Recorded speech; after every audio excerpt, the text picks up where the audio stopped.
Okay, take two. So today I reached into the bag and I pulled out logo for the Vancouver Canucks. I'm kind of glad I'm getting this one out of the way early-ish.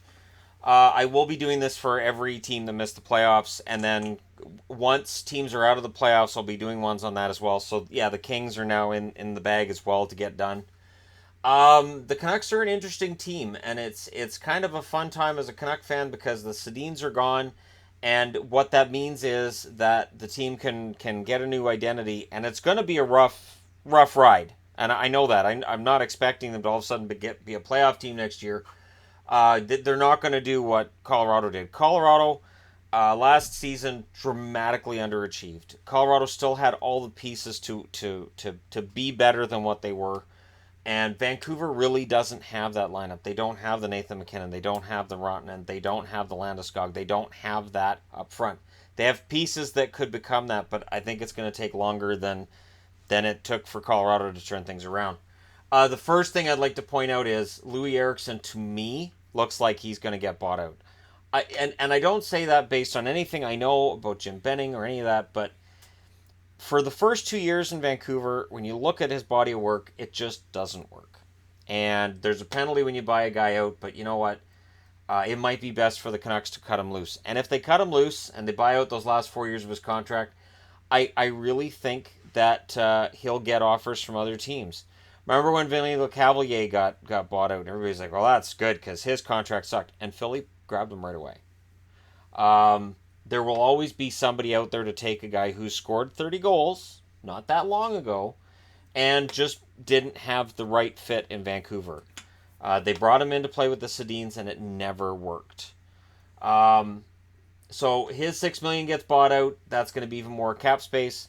Bo Horvat, $5.5 million till 2022-2023. Brandon Sutter, $4.375 million for 2 more years. Or no, 3 more years. And that one's an odd one. I will admit that of all the contracts that have been signed by Jim Benning, this was one I looked at and said, what? Uh, Sutter for me is a good number three center, but I don't know that you give your number three center 4.375 million. Basically, when Sutter came in, he was basically told that they viewed him as a number two center. I've never seen Brandon Sutter as a number two center, not for a playoff team, and I think the expectation's been too high. Uh, Sam Gagner came in at 3.15 million. He's got 2 years left. I I believe he'll come back as a Canuck in the fall. I believe he's going to try to do better than he did this year. But honestly, Gagner had a fantastic year last year in Columbus. Really, probably should have found a way to stay in Columbus, even if it involved taking less money, because I really think that was the best situation, the best place for him. And now he's sitting outside the playoffs. He's coming off of a poor season, and I really don't see on the horizon where he fits into a top six for the Canucks. Berchi, restricted free agent with arbitration rights. He'll get a raise this offseason, but I don't think it'll be a whole lot. Um, we'll see how much it is, but while his numbers have been solid, I think expectations get lowered in Vancouver. I think we accept point totals from a player and work ethic from a player that maybe other teams might expect a little bit more. I'm not saying that to say that Berchi's a bad player, just that I do think that he gets propped up by some Canuck fans as this really big central guy when he really kind of isn't. Jokinen, UFA this summer, but there's been talk already of them wanting to bring UC Jokinen back. I'm not on, I'm still on the fence with this only because they could have grabbed him on waivers. I don't understand why they traded for him. It's so weird. Besser, 925K. That's up at the end of next year because, of course, the 9 games he played last year burned off year one on his contract, which was a good gesture, and I would expect that gesture to be repaid by Besser by signing an extension with the Canucks this summer. I would expect a big press conference.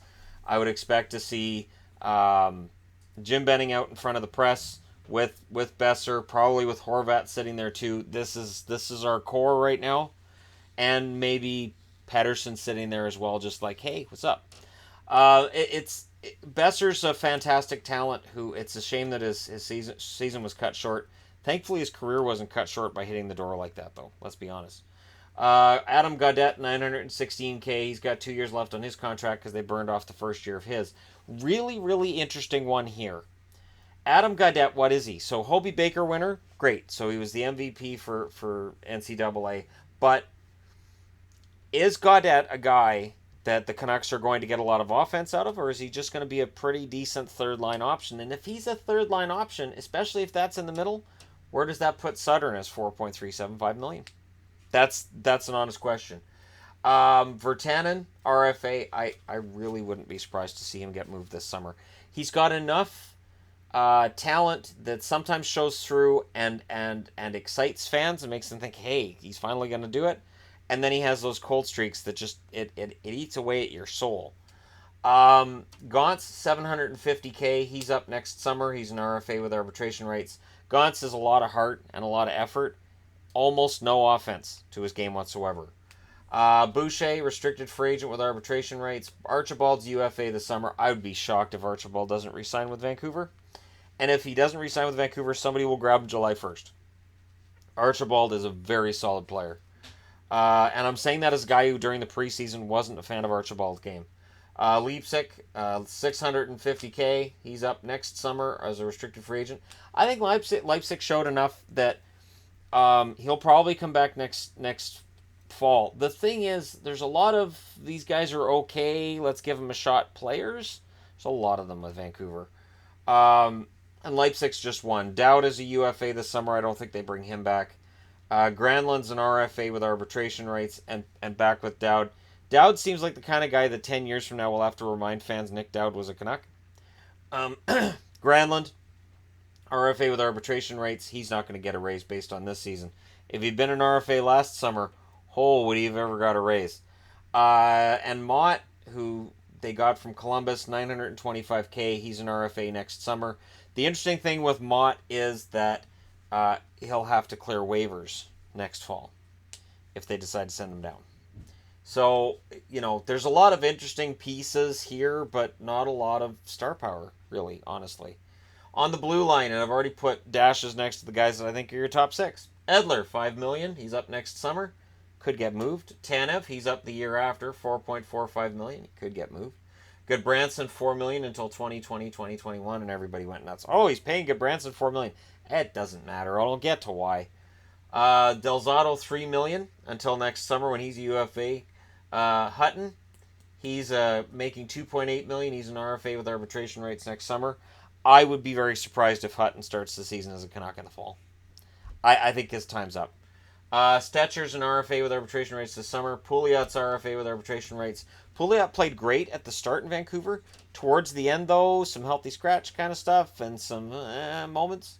Biega, I think he stays as a number 7 guy, $825K until 2 years from now.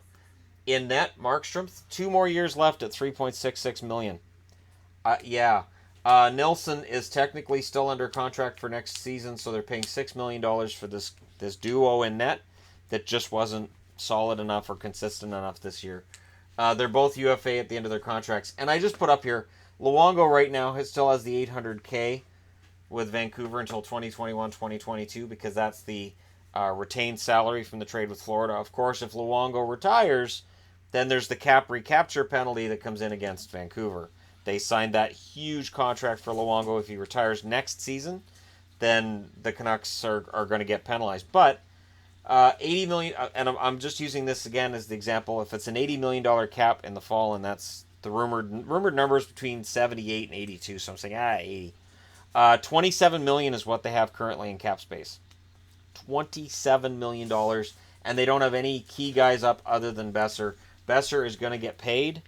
Hopefully the dollar deal, or the dollars get figured out. I wouldn't even mind seeing a bridge deal with them, say 2 or 3 year deal for a few million, even $4 million, $5 million, whatever they got to pay to keep Besser's fine. And if it's a bridge deal, there's a risk down the road, but it's not going to kill them under the cap. Prospects, Molino, I don't see Griffin Molino as a future with the Canucks, but he's on the chart. Thatcher Demko, there's a lot of people who are going to say he's ready now. Well, then we need to trade Nelson. Ulevi, does he come up next year and where does he play? So I put up the top 6 and I checked them off. But as I said, Edler could very well go, and Hutton. Edler, maybe he changes his mind this summer because he's in the last year of a contract. The Canucks may not decide to keep him, and he may want to win something. So, there's that. Goldobin I put down here. I could have put Goldobin here. He's still under contract. Goldobin fits into the mushy part of the roster where you've got Granlund, you've got Mott, you've got Leipzig, you've got Boucher, you've got Gauntz, you've got Gaudette. I would argue you've got Gagne in there as well, and Goldobin. So that's 1, 2, 3, 4, 5, 6, 7, 8 guys. All right, Sutter too. 9 guys that I don't know where they fit into this roster. I have no idea if they make it, if they don't, what line do they go on, and it's a soft lineup. I'll admit that as well. The Canucks have a very soft team going forward, which is part of the reason why I believe they bring back Archibald. Dahlin is another guy I could have put an asterisk next to just because maybe he plays this fall. Goldobin will get a shot at being on the roster. Dahlin will get a shot, and Pettersson, of course, is being counted on to play. And Pettersson coming into this lineup, him and Horvat down the middle, it does push somebody out. And if Gaudette's going to make this roster, again, I look at Brandon Sutter and say, "Ooh, I don't know." Cole Lind I put on the board, even though he's only 19, he likely doesn't make the team. But Cole Lind, some decent totals in the Western League. We'll see how that works out for them. And I've got McEwen on the board because there's a lot of people on the Canucks message boards who think that McEwen could push somebody out of the lineup next year, but who?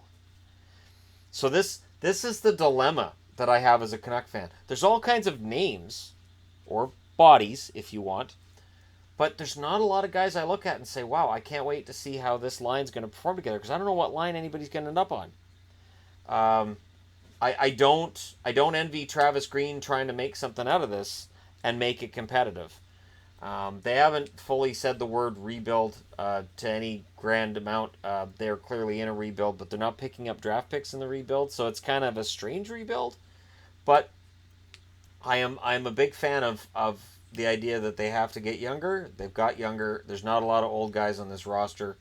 And if they buy out Eriksson, it helps a lot. But there's so many pieces on here that, yeah, maybe they make the roster, maybe they don't. But the fact that I'm talking about guys like Boucher and Mott and Leipzig and Gaudette, and there's all these names and there's no real identity, that's going to hurt them going forward. This is a team that maybe they do what Arizona did. Maybe they're going to be a stinker in the first half of the season, and then the second half of the season they'll be solid.